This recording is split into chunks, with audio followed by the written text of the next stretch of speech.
안녕하세요. 88년생 직자입니다. 저는 직장생활 7년 차인 88년생 남자 직자입니다. 매주 영상에 저의 일상이나 연애, 결혼, 재테크에 대해 이야기하고 있습니다. 어느덧 제 100번째 영상이네요.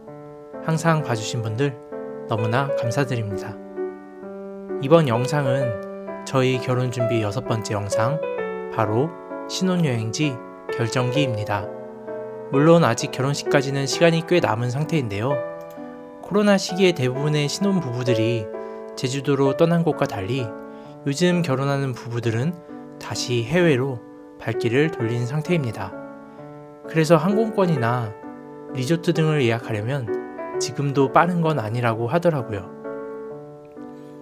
그래서 저와 봄님이 신혼여행지를 어떻게 결정했는지에 대해 담아보았습니다. 우선 저는 신혼여행에 대한 로망이 있었습니다. 예전부터 꿈꿔온 것이 바로 추운 나라에 가서 하늘이 보이는 숙소에서 밤에 별이 쏟아지는 하늘을 보는 것과 오로라를 꼭 보고 싶었는데요. 그래서 유력한 신혼여행지 중 한 곳이 바로 핀란드였습니다. 자일리톨의 나라죠. 핀란드 북부 지역은 오로라 밴드에 속하기 때문에 오로라를 보기 위한 많은 여행자들이 여행을 한다고 합니다. 그래서 오로지 오로라 때문에 핀란드는 신혼여행지 후보 1번이 되었습니다. 그리고 후보 2번은 유럽이었습니다. 봄님은 예전에 유럽 여행을 다녀온 적이 있다고 하는데요. 저도 2년 전 유럽으로 2주간 여행을 갈 계획을 세웠었습니다. 근데 예약을 하기 전 세계에 코로나19가 창궐하여 어쩔 수 없이 제주 2주살이 여행을 했었죠. 그래서 한 번도 못 가본 유럽 나라 몇 군데를 엮어서 신혼여행을 가보는 건 어떨까 하여 후보 2번으로 유럽이 선정되었습니다. 그리고 후보 3번은 몰디브입니다. 몰디브 하면 떠오르는 건 이병헌 씨의 명대사 모히또 가서 몰디브 한 잔. 사실 저한테 몰디브는 그 이하 어떤 느낌도 없던 곳인데요. 이 후보군은 봄님의 의견이 반영되었습니다. 봄님이 이곳에 가고 싶어한 이유는 매년 해수면 상승으로 수십 년 후 바다에 잠겨 지금 아니면 언제 가볼 수 있을까 하는 것과 아름다운 바다 색깔 때문이었습니다. 그리고 신혼여행 기간에 힘들게 이곳저곳 돌아다니기보다는 지상 낙원 같은 곳에서 쉬는 게 어떨까? 라고 생각해서 후보 3번이 되었습니다. 저희는 현재 합리적인 결혼식을 준비하고 있는데요. 굳이 보여주기식 결혼보다는 우리가 원하는 선에서 적절한 가격대의 결혼식을 준비하고 있었습니다.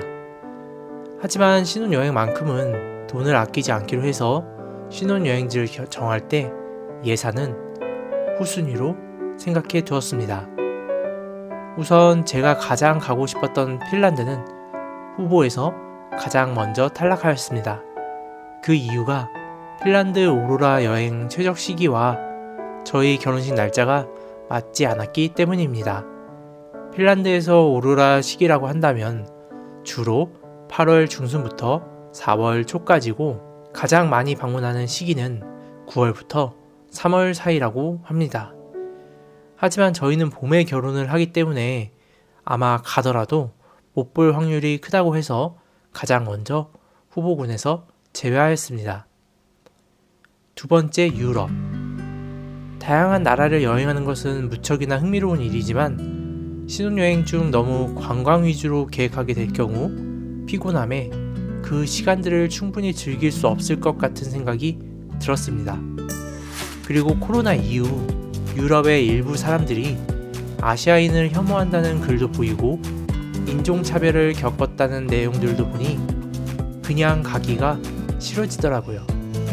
물론 이건 일부의 문제고 그런 일이 벌어질 확률이 훨씬 적겠지만 그래도 인생에 한 번뿐인 신혼여행인데 그런 일이 생기면 너무 기분이 나쁠 것 같기도 했습니다. 그리고 결정적으로는 그게 아니더라도 유럽은 다음 기회가 얼마든지 있을 것 같아 제외하였습니다. 그래서 결정한 저희의 신혼여행지는 바로 몰디브입니다.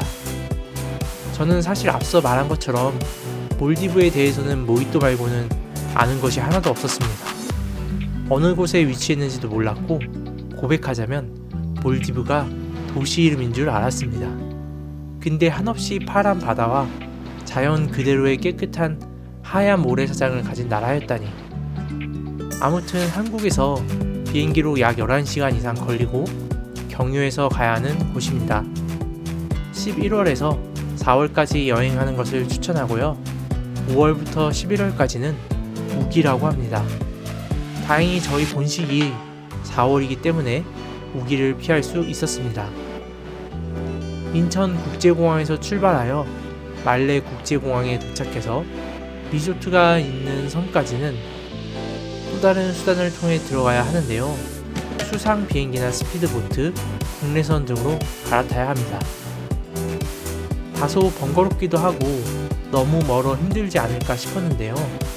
어차피 휴양지이기 때문에 가서 하루 종일 누워있고 수영하고 맛있는 걸 먹을 예정이라 몰디브로 확정. 근데 몰디브 여행을 준비해보시면 아시겠지만 몰디브 학과라는 말이 있을 정도로 몰디브에는 엄청나게 많은 리조트가 있고 옵션들이 있어서 정보 수집을 많이 해야 합니다. 저희는 다양한 리조트를 두고 고민했는데요. 와, 꽤 좋은 시설의 리조트를 알아보면 5박에 1000만원 정도는 잡아야 하더라고요. 특히 환율이 상승한 것이 결정타였습니다.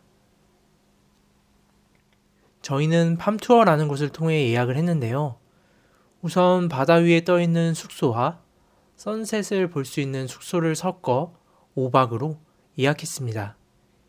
이렇게 저희 신혼여행지가 몰디브로 결정된 후 벌써부터 다른 부부들의 여행기를 유튜브에서 보니 하루빨리 가고 싶더라고요. 저는 아예 수영을 못하고 봄님은 어린이 시절 배웠다고는 하는데 남은 몇 달 수영도 배워서 몰디브를 즐기다가 오고 싶네요. 아차, 몰디브에 고프로와 DJI 액션 2, 봄님의 소니 카메라와 제 드론까지 모두 들고 가서 인생 영상을 찍어올 생각입니다. 그때까지 제 영상 봐주실 거죠? 그럼 오늘도 영상 봐주셔서 감사하고 여러분의 댓글과 좋아요가 저에게는 큰 힘이 됩니다. 그럼 다음 영상에서 또 만나요.